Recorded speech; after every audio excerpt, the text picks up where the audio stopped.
Grief doesn't wear black in Dambana. It wears denim. Faded.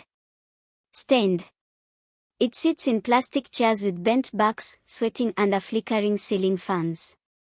It has names like Pasta. Or Daudi. Or sometimes Tari.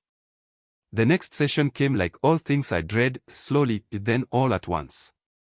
I didn't want to go. But routine is a kind of leash, and shame walks you like a dog. The room hadn't changed. Same fan.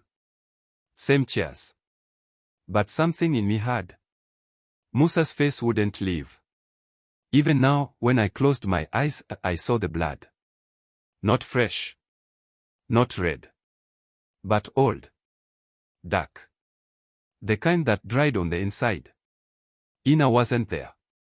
Not at first. I kept checking the door. Told myself I didn't care. That she was just another chair, another breath in the room. But when she walked in.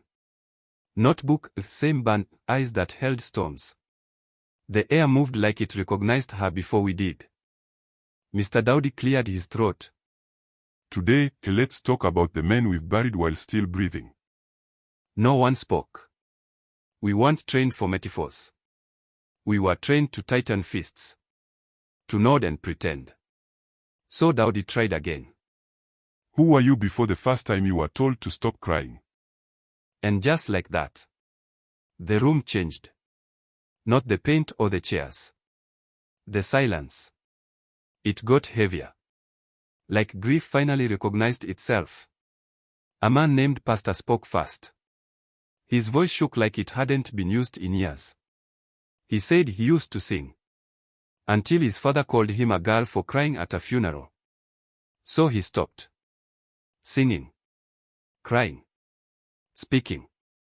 There were no violins. No background music. Just truth. Then the man beside me, Boaz, said he used to write poetry. Until she left.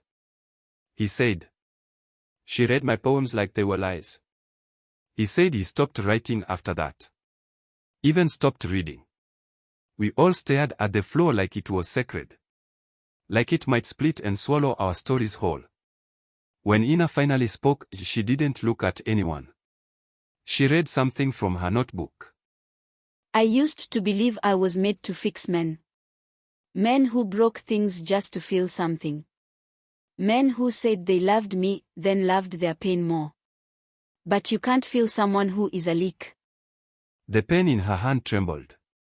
But her voice didn't. I stopped trying to save people when I realized they didn't want to be saved. They wanted an audience.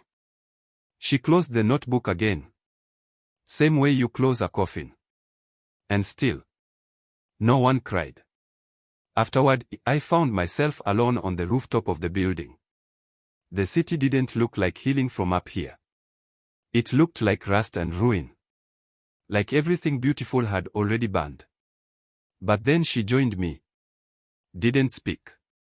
Didn't ask why I was there. She just sat beside me. Close, but not too close. And for once, I didn't need to talk. Sometimes healing isn't a conversation. It's a presence. She handed me her lighter. I lit the cigarette in my mouth. Then she said, You don't always have to bleed to prove your heart. And that was the kindest thing anyone had said to me in years. Thanks for watching. Don't just scroll past. Say something. It matters.